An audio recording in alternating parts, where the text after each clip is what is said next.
Magandang araw po sa inyong lahat. Ayan, tuloy-tuloy na po itong ating pagbabloggs. Hahalo-haluin na natin itong ating ibabahagi. Total, nandito na ako sa mga usapin na ito. So, go na po tayo. Dahil itong channel natin umuusad na at nagkakaroon na ng buhay. At marami na rin nag-views at kahit na papaano ay lumalakas na rin ang loob ko na itong pagbablogs na ito ay nagkakaroon na rin ako ng piyansa sa aking sarili na kahit na papaano ay meron nanonood at na nagugustuhan ninyo itong aking vlogs at kahit na papaano ay meron kayong natututunan sa ating pagpapaliwanag o pagpapalabas nitong mga video na ito, yung mga educational purposes lamang po ito. Dahil hindi naman po ako talaga na doktor o dalubhasa. Napapanood ko lamang po ito. At ayan po, i-share ko po sa inyo. At yung napapanood ko rin po minsan, totoo naman po, di ba? Yung malalaman nyo rin po sa sarili niyo yan at yung mga sinasabi ko kung totoo o hindi. So sa mga manonood ko o sa mga ayaw manood nito, hindi ko naman po kayong pinipilit na panoorin ito. I-skip nyo lamang po o maghanap po kayo ng mas maganda at magpaliwanag sa inyo itong topic na ito. Ito po ay napakasensitibo talaga po. Bihirang-bihira lang pong ipalabas o magpaliwanag yung mga vlogger na katulad ko. Marami mga vlogger pero siyempre maghahanap po tayo ng maganda at meron tayong matututunan lalong-lalo na sa ating pagkatao.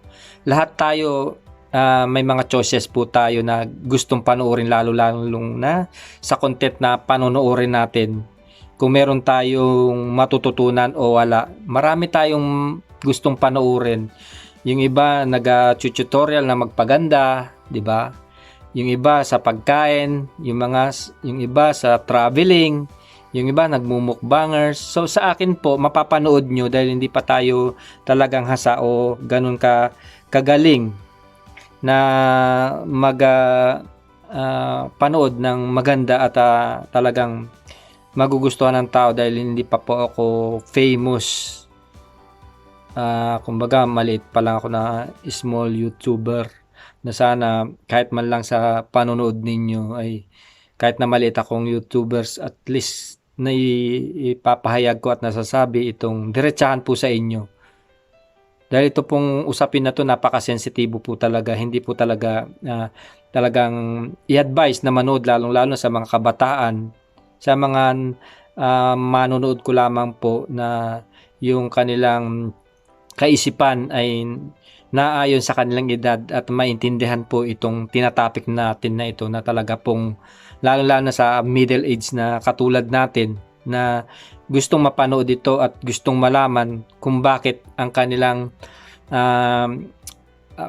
pagkatao o kaya halimbawa ito directly pag-uusapan po natin itong usapin na itong bakit hindi na tayo tinitigasan yung ating manoy, di ba? Napakagandang usapin po nito. Hindi po talagang required na manood yung mga bata. Yan, ina-advise ko lang po sa inyo yung mga kasing edad natin lang po na nakakaintindi sa usapin na ito. So i-share ko lamang po, ibabahagi po sa inyo yung napanood ko at para malaman ninyo kung bakit, di ba? So let's start po yung sa mga kalalakihan na yung sinasabi nilang male impotence, yung hindi pagtayo ni Manoy, di ba?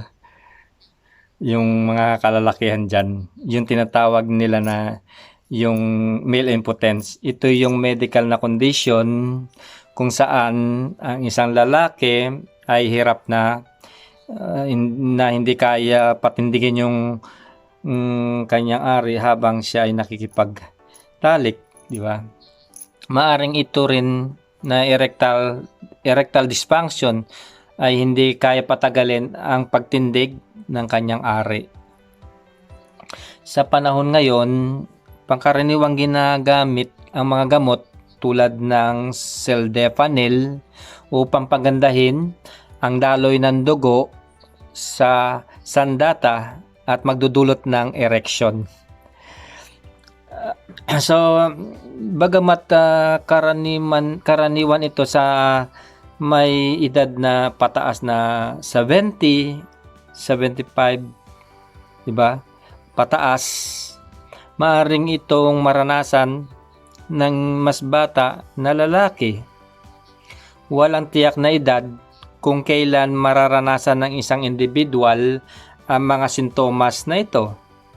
Ngunit maaari ding ito magkaroon ng pangmatagalan epekto sa psychological health at buhay sexual ng isang lalaki. Narito yung mga sintomas ng isang impotence o yung tinatawag na erectile dysfunction, guys. Yung hindi na tumitigas o tumitindig yung pagkalalaki o yung manoy, di ba? Ang pangunahing sintomas ng male impotence ay ang kahirapan sa pagtindig ng sandata ng lalaki. Kasama dito yung kahirapan sa pagpapanatili ng erection, yung pag-erect ng yung pagtigas ng kanyang sandata, di ba? Yung lalo na kapag siya ay nakikipagtalik, at ang kawalan ng gana sa pakikipagtalik. Maaari ding maranasan ang kahirapan sa pagtindig dulot ng mga panandaliang sanhi lamang. Hindi dapat ikabahala kung ang kahirapan sa pagtindig ay naranasan lamang kung minsan-minsan, di ba? So remember this, all the boys ay maaring magkaroon ng problema sa kanilang pagkalalaki, yung kahit wala silang erectile dysfunction o impotence. Narito naman yung mga sanhi ng erectile dysfunction. So, dalawa ang sanhi ng erectile dysfunction. Una, maaari itong magindulot ng psychological causes. Ito ay ang mga sumusunod. Una, nagkakaroon ka ng erectile dysfunction pag ikaw ay nai-stress. Stress yung pag-iisip, sobrang pag-iisip, di ba? Hindi ka masyado makapag-concentrate sa partners mo, iniisip mo mga problema, lalo-lalo na ngayon, di ba? May pandemya, wala kang trabaho, yung pamilya mo walang makain, ang anak mo walang pambayad ng matrikula, i-stress ka at yun nga, kapag nakipagtalik ka sa asawa mo, yung stress mo, yung utak mo, balisa at maapektuhan din yung pag-erect ng inyong sandata, di ba? So, yun ang dahilan, yung lalo-lalo na yung malaking problema sa impotence sa mga kalalakihan, di ba? Maaari ding manggaling ang stress sa marami mga problema eh. Kailangan mag-concentrate tayo. Yung isip natin, wala tayong iniisip na problema para ang ating pagkalalaki ay talagang matigas at wala tayong iisipin na mga problema na rin dyan sa mga trabaho natin. At siyempre kapag nawalan tayo ng trabaho, wala tayong income, so apektado pa rin tayo, lalo sa ganyan na yung pagkalalaki natin, hindi tayo magiging satisfied kasi nga may agam-agaman tayo, may problema tayo. Kaya yun po ang sinasabi ko po sa inyo na nagkakaroon ng yung ating erectile dysfunction dun po sa mga problema na yun, yung stress. Isa pa rin dito guys, yung takot o pangamba. Hindi titigas ang inyong sandata o yung manoy ninyo kapag meron kayong yung pangamba, yung erectile dysfunction, yung sobrang pangamba o kawalan ng tiwala sa sarili, kakayahan na talik sa inyong partner, di ba? Madalas itong na yung performance anxiety. So kasama na rin dito yung mababang tingin sa sarili natin. So dapat meron kayong mas self-confidence lagi para tayong-tayo ang inyong sandata. So, maaari ding dahilan yung isa na sinabi ko sa inyo na una ng depression. Depression, di ba? Isa ring pangkaraniwang sanhi ng erectile dysfunction ang matinding depression. Dahil nagdudulot ito ng matinding panghihina sa katawan at isip ng tao.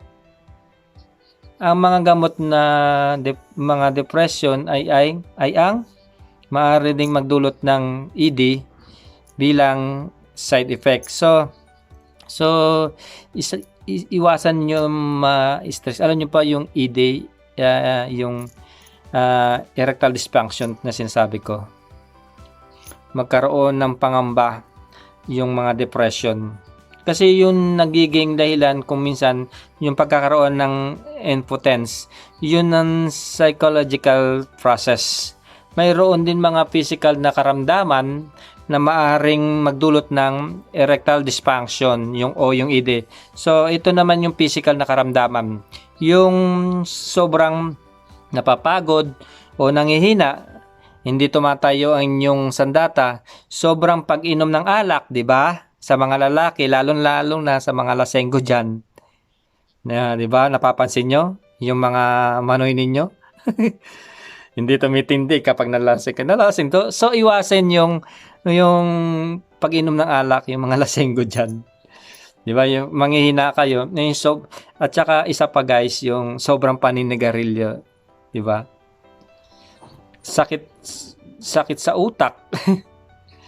Alta pressure, yung mga may diabetes, may yung mga hypertension, yung mga mataas yung high blood at yung mga nai-stroke.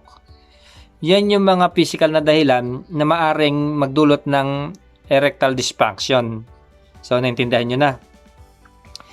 So, nandito naman din yung pagsusuri para malaman kung ikaw ay yung impotence o ED, yung erectile dysfunction. Bagamat walang formal na pagsusuri na ginagawa upang magawa at matiyak ang erectile dysfunction, mahalagang alamin kung mayroon mang mas malubhang karamdaman na nagdudulot nito. Ang blood test ay isa sa mga pangunahing pagsusuri na sinasagawa upang matukoy ang mga karamdaman ng mga kalalakihan. Mahalagang magpatingin ka kagad sa doktor kapag ang yung nararamdaman ay tiyak na may kondisyon na ganyan, tulad ng sakit sa puso, di ba?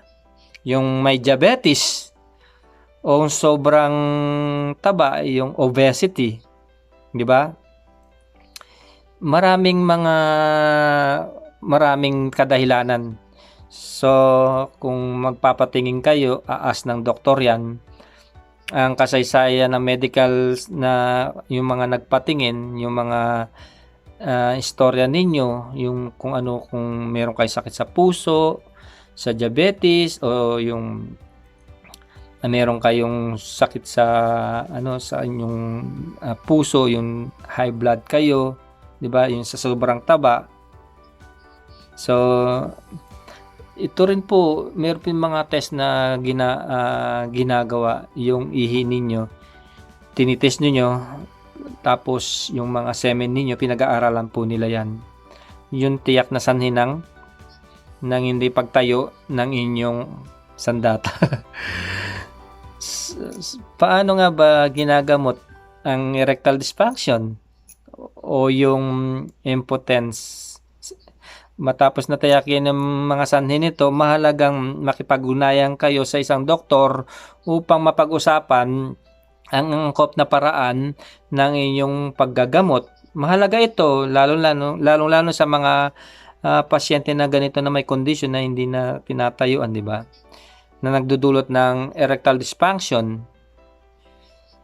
Ang mga sumusunod na karaniwan na sinasagawa para sa mga sintomas nito Gaya ng sinabi ko kanina, 'di ba? Yung pag-inom ng gamot na sildenafil, napapansin ninyo na hindi tumatayo na yung sandata, pwede na kayong uminom ng sildenafil. Kasi ito nalaman ko rin at yun nga sinabi doon sa napanood ko, uminom ka ng sildenafil. Napapagandahin ang daloy ng inyong dugo sa inyong sandata at ito ay tatayo. Pwede rin kayong gumamit ng phenylrostosis o yung vacuum contraceptive devices. Nandyan din yung pagturok ng gamot para sa corporal corvanacea. Maaari ding sumailalim sa pasyente sa psychotherapy para sa mga psychological na sanhi ng erectile dysfunction tulad ng stress at depression, di ba? Paano natin maiwasan ang pagkakaroon ng erectile dysfunction? Sabi nila, ang mabuting pagbabago sa pamumuhay ng isang lalaki ay ang susi sa pagpagaling ng erectile dysfunction. Nangunguna dito yung pagkain ng wasto, kumain tayo ng masustansya, maprotina, halimbawa, ayan, kumain tayo ng mga bananas, milk, yung karne, yan po yung mataas ang protina na nakakapaganda ng daloy ng dugo natin. Yung kung mahina yung mga natin, yung impotence at yung erectile dysfunction natin hindi tumitigas ang ating sandata, magkakain po kayo niyan kasi po napakasustansya po niyan, napaka-protino, lalo na ang yung itlog. At sabayan nyo ng gatas at yung karne ng baka, yan, napaka taas po ng mga protina niyan. Yung mga keso, ayan, mga nuts, yan po yung kainin niyo para sumigla ang inyong sandata. Di ba? So, para maiwasan po yan, iwasan po din natin yung mga bisyo natin na nakakasama sa atin. Yung paninigarilyo, pag-iinom at saka yung gamot na bawal, yan wag mo natin i-take yan kasi nakakasama yan. At talagang hindi nyo po napapansin yan, napapag-aralan din ng mga dalubasan doktor na yun nga yung lalo na kapag ikaw ay malakas manigarilyo, malakas uminom at sa mga naman sa condition natin sa health, yung may diabetes ka, di ba? Yung may prostate ka at high blood ka, ayun, hindi po talaga titigas kasi apektado po lahat ng nerves natin dyan. Yung ugat, kailangan buhayin po natin yan. Kumain po tayo ng mga masustansya. At ang unang rekomenda ko, ang mga prutas na nalaman ko, kagaya ng pakwan, kumain po kayo yan. At yung kumain kayo ng talaba, ayan, kumain kayo ng apple, yung marami mga sustansya na dapat na kainin natin para yung ating sandata ay yun nga gumana at ang ating mga nerves. At alam niyo naman kapag gumana yan, yung ugat natin ay dumaloy ng maayos sa dugo at siguradong matigas na matigas yan. Dahil kapag hindi tayo kumain ng ganyan na masustansya, yung nerve natin barado. So patay ang ugat, wala tayong mararamdaman na tigas. So guys, ayan, maraming pong salamat sa inyong panonood at sana napahaba na naman ang ating kwentuhan at binahagi ko po sa inyo itong aking nalaman at sana meron po kayong natutunan dito sa topic na ito. Napaka konserbatibo na usapin na ito pero yan po, at least binabahagi natin yung ating nalalaman para po sa inyo sa mga kalalaki na ayan na yung impotensya at yung erection dysfunction na sinasabi nila. So guys, enjoy watching po, Pobreng Kapampangan.